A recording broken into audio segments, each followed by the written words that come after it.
Bismillahirrahmanirrahim. Terjemahan buku Ihya Ulumuddin karya Imam Al-Ghazali. Cetakan tahun 1998. Buku jilid ke-1 mulai halaman 224. Kitab Ilmu.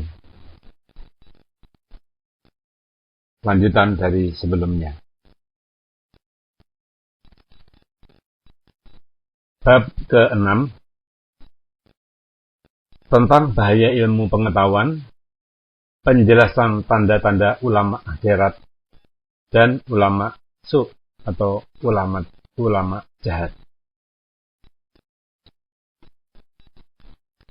Telah kami terangkan dahulu ayat dan hadis tentang kelebihan ilmu dan ulama atau ahli ilmu. Dan mengenai su, telah datang penegasan-penegasan yang tegas yang menunjukkan bahwa mereka memperoleh azab yang sangat keras pada hari kiamat dibandingkan dengan orang-orang lain. Yang teramat penting ialah mengetahui tanda-tanda yang membedakan antara ulama dunia dan ulama akhirat. Yang kami maksudkan dengan ulama dunia ialah ulama su, yang tujuannya dengan ilmu pengetahuan itu ialah untuk memperoleh kesenangan duniawi, kemegahan, dan kedudukan. Bersabda Nabi SAW, manusia yang sangat memperoleh azab pada hari kiamat ialah orang yang berilmu yang tiada bermanfaat dengan ilmunya. Dirawikan Abi Hurairah.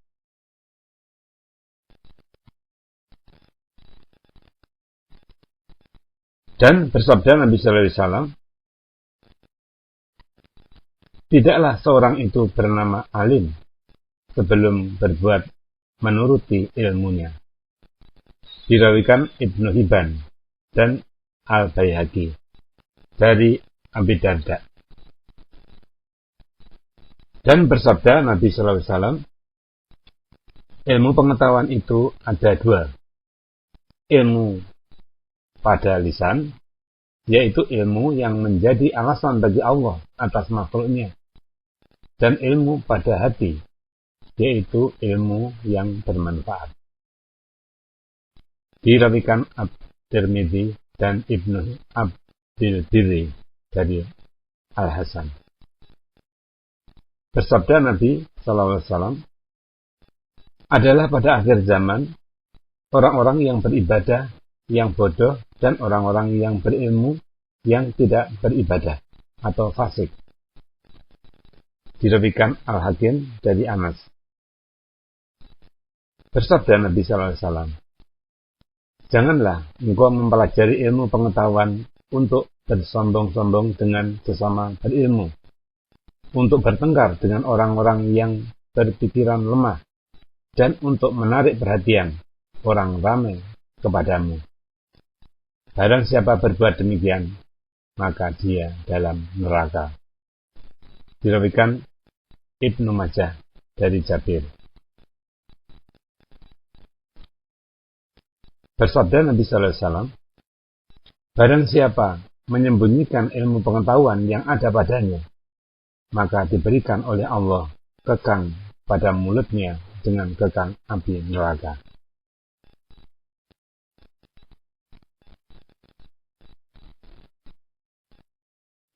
Dirawikan Ibnu Zuci dari Abi Hurairah. Dan bersabda Nabi SAW, sesungguhnya aku lebih takut kepadamu, kepada yang bukan Dajjal, dari Dajjal. Lalu orang menanyakan, siapakah itu? Maka menjawab Nabi SAW, imam-imam atau pemuka-pemuka yang menyesatkan. Dirawikan Ahmad dari Abi Dzar. Bersabda Nabi SAW, barang siapa bertambah ilmunya dan tidak bertambah petunjuk, niscaya dia tidak bertambah dekat, melainkan bertambah jauh dari Allah.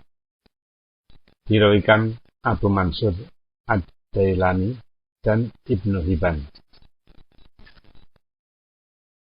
Adapun asar atau kata-kata sahabat dan ulama-ulama terdahulu, di antara lain berkata Umar radhiyallahu anhu, yang paling saya takutkan kepada umat ini ialah orang munafik yang berilmu. Bertanya hadirin, bagaimana ada orang yang munafik berilmu? Menjawab Umar radhiyallahu anhu, berilmu di lidah, bodoh di hati, dan perbuatan. Berkata Al-Hasan radhiyallahu anhu, janganlah ada engkau sebagian dari orang yang mengumpulkan ilmu ulama, kata pilihan hukum, dan berlaku dalam perbuatan seperti sufaha atau orang-orang bodoh. Berkata seorang laki-laki kepada Abu Hurairah radhiyallahu anhu, saya mau mempelajari ilmu, tetapi saya takut nanti ilmu itu tersia-sia. Menjawab Abu Hurairah radhiyallahu anhu, dengan meninggalkan saja sudah mencukupi untuk dipandang menyia-nyiakan ilmu. Ditanyakan Ibrahim bin Uyainah, manakah manusia yang lama benar penyesalannya? Menjawab Ibrahim, adapun pada masa dekat di dunia ini, ialah orang yang berbuat baik kepada orang yang tidak tahu berterima kasih. Dan ketika mati nanti, ialah orang yang berilmu, yang menyia-nyiakan ilmunya. Berkata Al-Khalid bin Ahmad, orang itu 4 macam. Semacam ialah orang yang mengetahui dan tahu ia mengetahui. Maka dia itu ialah orang yang berilmu. Ikutilah dia. Yang semacam lagi ialah orang yang mengetahui dan tidak tahu ia mengetahui. Maka dia itu ialah orang yang tidur. Bangunkanlah dia. Semacam lagi ialah orang yang tidak mengetahui dan tahu dia tidak mengetahui. Maka dia itu ialah orang yang meminta petunjuk. Maka tunjukilah dia. Dan semacam lagi ialah orang yang tidak mengetahui dan tidak tahu bahwa dia tidak mengetahui. Maka dia itu ialah orang yang jahil. Maka tolaklah dia. Berkata Sufyan Ats-Tsauri radhiyallahu anhu, disambut ilmu dengan amal perbuatan. Kalau ada demikian, maka ilmu itu menetap. Kalau tidak, maka dia terangkat. Maka dia berangkat. Berkata Ibnu Mubarak, senantiasa manusia itu berilmu selama ia menuntut ilmu. Apabila ia menyangka sudah berilmu, maka dia itu telah bodoh. Berkata Al-Fudail bin Iyad radhiyallahu anhu, saya menaruh belas kasihan kepada 3 orang, yaitu orang mulia dalam kaumnya yang menghinakan diri, orang kaya dalam kaumnya yang memiskinkan diri, dan orang yang berilmu yang dipermainkan dunia. Berkata Al-Hasan, siksaan bagi ulama ialah mati hatinya. Kematian hati ialah mencari dunia dengan amalan akhirat. Dan bermadahlah mereka. Aku heran orang membeli kesesatan dengan petunjuk.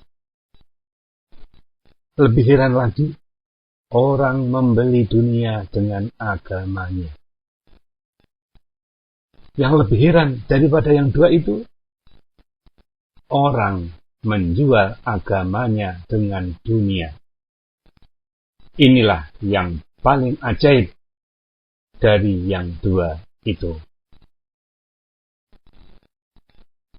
Bersabda Nabi sallallahu alaihi wasallam bahwa orang yang berilmu itu diazabkan dengan suatu azab yang dikelilingi penduduk neraka dengan perasaan dahsyat karena bersangatan azabnya. Dimaksudkan dengan orang yang berilmu tadi ialah orang yang berilmu tetapi yang zalim. Berkata Usamah bin Zaid, aku mendengar Rasulullah SAW bersabda, pada hari kiamat, dibawa orang yang berilmu lalu dilemparkan ke dalam neraka.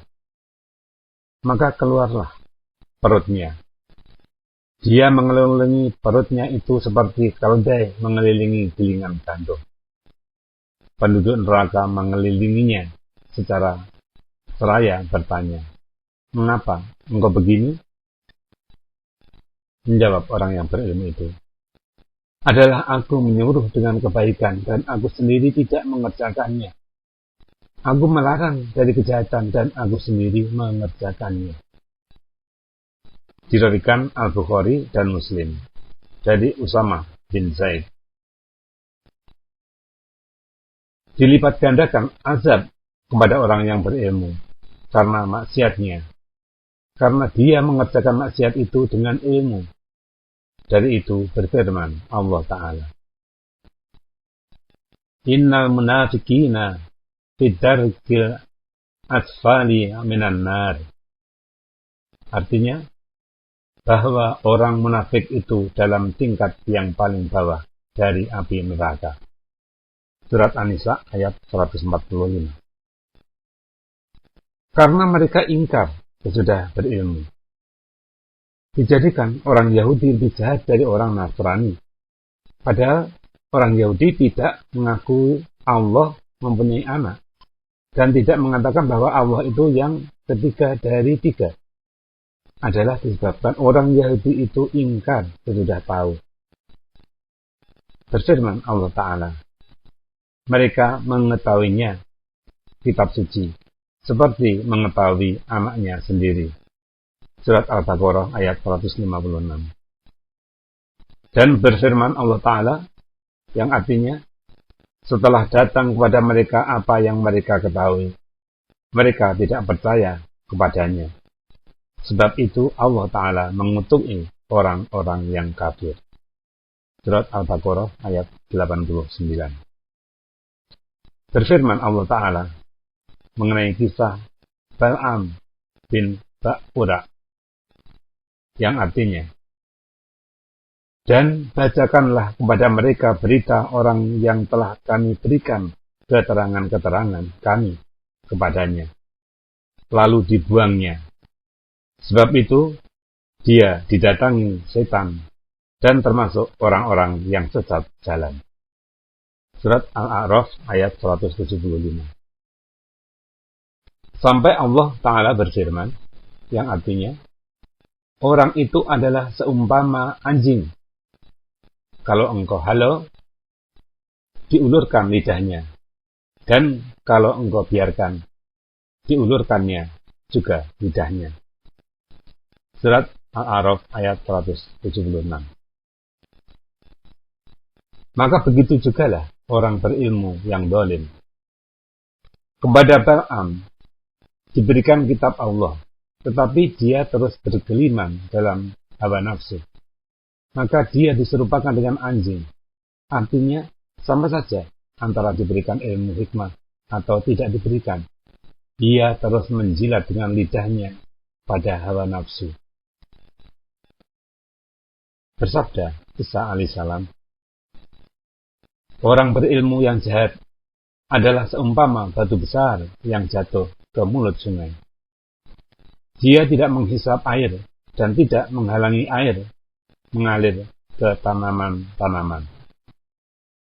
Dan seumpama parit rumput, zahirnya yang kelihatan seperti dicat dan dalamnya yang tidak kelihatan adalah berbau busuk. Dan seumpama kuburan, zahirnya yang kelihatan adalah bangunan-bangunan, dan batinnya di dalam adalah tulang belulang orang mati. Itulah hadis-hadis dan kata-kata berhikmah yang menerangkan bahwa orang berilmu yang menjadi anak dunia adalah lebih buruk keadaannya dan lebih sangat azab yang dideritainya dari orang bodoh. Yang memperoleh kemenangan dan dekat dengan Tuhan ialah ulama akhirat. Tanda-tandanya banyak. Di antaranya, ulama akhirat itu tidak mencari dunia dengan ilmunya. Sekurang-kurangnya tingkat seorang yang berilmu itu mengetahui kehinaan dunia, keburukan, kekotoran, dan keseramannya. Kebesaran akhirat, keabadian, kebersihan nikmat, dan keluhuran kerajaannya. Dan mengetahui bahwa antara dunia dan akhirat itu berlawanan. Keduanya seumpama dua wanita yang bermadu. Manakala dicari keridaan yang seorang, maka yang lain marah. Dan seumpama dua daun raja. Manakala berat yang satu, maka yang lain ringan. Dunia dan akhirat itu laksana masyriq dan maghrib. Manakala didekati yang satu, maka pasti bertambah jauh dari yang lain. Atau seumpama dua wadah, yang satu penuh dan yang lain kosong. Sebanyak yang diambil dari yang berisi untuk dituangkan ke dalam yang kosong sampai penuh, maka demikianlah kosong yang berisi itu. Maka orang yang tidak mengenal kehinaan dunia, kekotoran, dan kecampur bauran kelezatan dengan kesakitannya,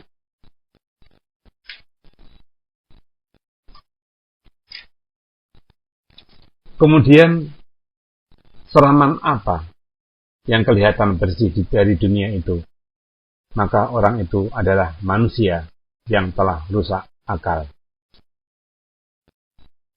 Sesungguhnya, penyaksian dan pengalaman menunjukkan kepada demikian. Maka bagaimanakah termasuk golongan orang berilmu, orang yang tidak berakal, orang yang tidak mengetahui kebesaran keadaan akhirat dan keabadiannya, maka orang itu tertutup hatinya dan tercabut keimanannya. Maka bagaimanakah termasuk golongan orang berilmu, orang yang tidak beriman, dan orang yang tidak mengetahui berlawanannya dunia dengan akhirat, dan mengumpulkan keduanya adalah satu harapan yang tidak usah diharapkan, maka orang itu bodoh dengan seluruh agama nabi-nabi. Bahkan hatinya telah tertutup dari seluruh isi Al-Quran, dari permulaannya sampai kepada penghabisannya.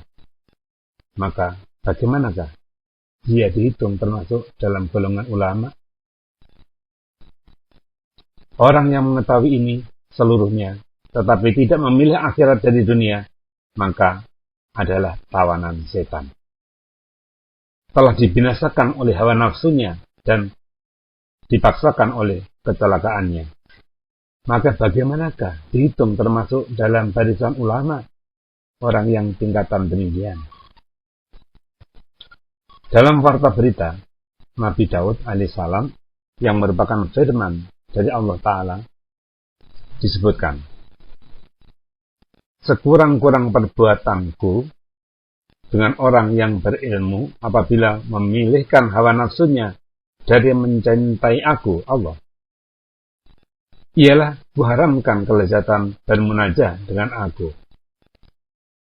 Hai Daud, jangan engkau tanyakan kepadaku orang yang berilmu yang telah dimabukkan oleh dunia, maka dicegahnya engkau dari jalan kecintaanku.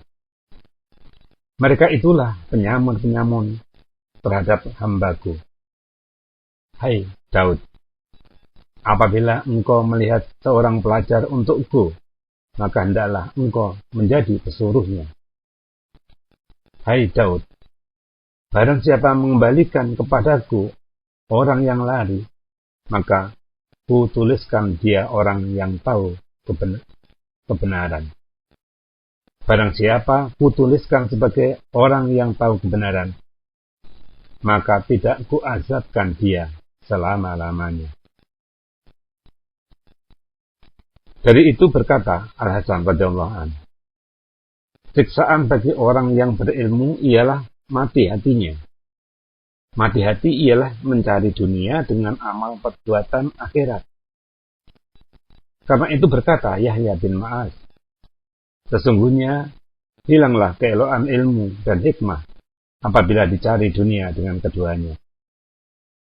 Berkata Sa'id bin Al-Musayyab radhiyallahu anhu, apabila engkau melihat orang yang berilmu mendatangi amir-amir, maka itu adalah pencuri. Berkata Umar radhiyallahu anhu, apabila engkau melihat orang yang berilmu mencintai dunia, maka curigalah dia terhadap agamanya. Karena tiap-tiap orang yang mencintai sesuatu, ia akan berkecimpung pada yang dicintainya itu.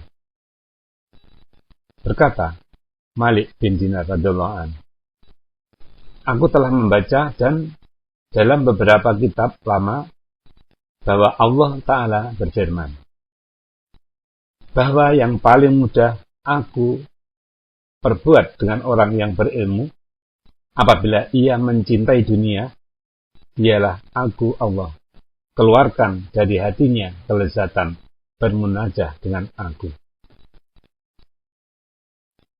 Seorang laki-laki menulis surat kepada saudaranya yang berbunyi, engkau telah diberikan ilmu, maka janganlah engkau padamkan nur ilmu itu dengan kegelapan dosa.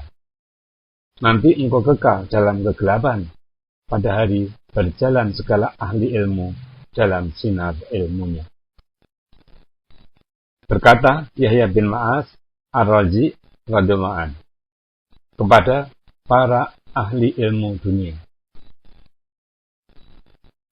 hai segala ahli ilmu, istanamu seperti istana Kaisar Romawi, rumahmu seperti rumah raja atau Kisra Persia, pakaianmu seperti pakaian golongan Lohiriah, sepatumu seperti sepatu Jalut, kendaraanmu seperti kendaraan Korun, tempat makanmu seperti tempat makan Fir'aun, perbuatanmu seperti perbuatan orang jahiliyah, dan mazhabmu seperti mazhab setan. Maka di manakah syariat Muhammad itu? Berkata seorang penyair, penggembala domba menjaga dari serigala. Maka bagaimana pula apabila pengembala itu sendiri serigala? Berkata penyair yang lain, wahai para pembaca, wahai garam negeri, tidaklah garam dapat membuat perbaikan apabila garam itu sendiri busuk. Ditanyakan kepada setengah arifin atau orang yang mempunyai ma'rifat kepada Allah Ta'ala, adakah Tuhan berpendapat bahwa orang yang meletakkan pekerjaan maksiat menjadi kecintaannya tidak mengenal Allah?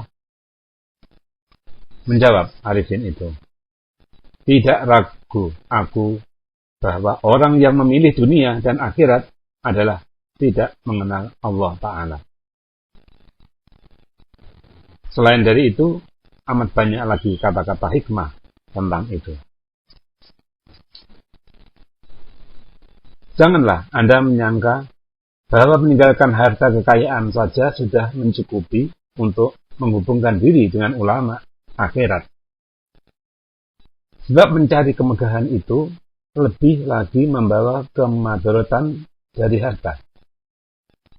Dari itu berkata Bishr, berbicara dengan kami salah satu dari pintu dunia.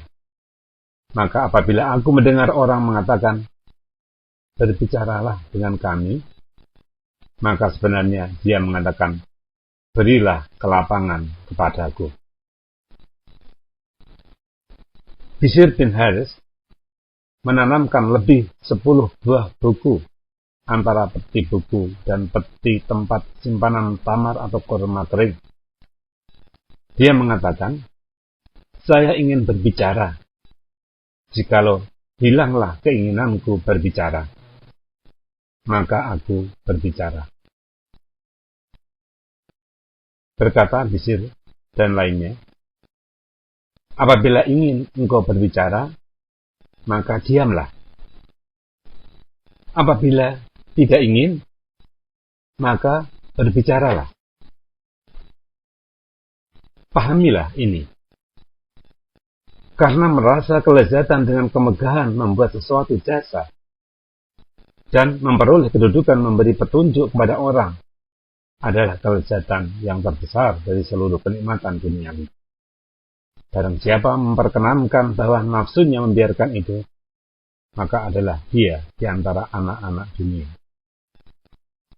Dari itu berkata Atsuri, fitnah pembicaraan adalah lebih hebat daripada fitnah keluarga, harta, dan anak. Bagaimanakah tidak ditakuti fitnahnya? Dan telah dikatakan kepada penghulu segala Rasul Sallallahu Alaihi Wasallam, jikalau tidaklah kami tetapkan pendirian engkau, maka hampirlah engkau condong sedikit kepada mereka. Berkata Sahal radhiyallahu anhu, ilmu itu seluruhnya dunia. Yang akhirat dari ilmu itu ialah berbuat amal. Amal seluruhnya itu hampa, kecuali dengan keikhlasan. Berkata saya seterusnya, manusia seluruhnya mati selain para ahli ilmu. Para ahli ilmu itu mabuk selain yang beramal. Orang yang beramal seluruhnya tertipu selain yang ikhlas. Orang yang ikhlas itu dalam ketakutan sebelum diketahuinya apa kesudahan dari amalannya itu. Berkata Abu Sulaiman Ad-Darani radhiyallahu anhu, apabila seseorang mempelajari hadis atau kawin atau merantau mencari penghidupan, maka orang itu telah condong kepada dunia. Maksud Abu Sulaiman dengan ucapannya itu ialah mencari isnad hadis yang tinggi atau mencari hadis yang tidak diperlukan pada mencari akhirat. Berkata Nabi Isa alaihissalam, bagaimana menjadi ahli ilmu orang yang perjalanannya ke akhirat, sedang dia menghadap ke jalan dunia? Bagaimana menjadi ahli ilmu orang yang mencari ilmu kalam untuk diceritakan, tidak untuk diamalkan? Berkata Soleh bin Kaisan al-Basri, aku berjumpa dengan beberapa orang syekh. Mereka itu berlindung dengan Allah dari orang zalim yang alim dengan sunnah Nabi Sallallahu Alaihi Wasallam. Berkata Abu Hurairah radhiyallahu anhu bahwa Nabi Sallallahu Alaihi Wasallam bersabda, barang siapa menuntut ilmu di antara ilmu pengetahuan yang menuju keridhaan Allah untuk memperoleh harta benda duniawi, maka orang itu tidak akan mencium bau surga pada hari kiamat. Diriwayatkan Abu Dawud dan Ibnu Majah dari Abu Hurairah. Sudah dijelaskan oleh Allah akan ulama su dengan mencari dunia dengan ilmunya, dan ulama akhirat dengan khusyuk dan zuhud. Berfirman Allah Azza wa Jalla tentang ulama dunia, yang artinya, dan ketika Allah mengambil janji orang-orang yang diberikan kitab, bahwa mereka akan menerangkan kitab itu kepada manusia, dan tidak akan menyembunyikan. Kemudian janji itu mereka buang ke belakang, dan mereka mengambil sedikit keuntungan untuk gantinya. Surat Ali Imran ayat 187.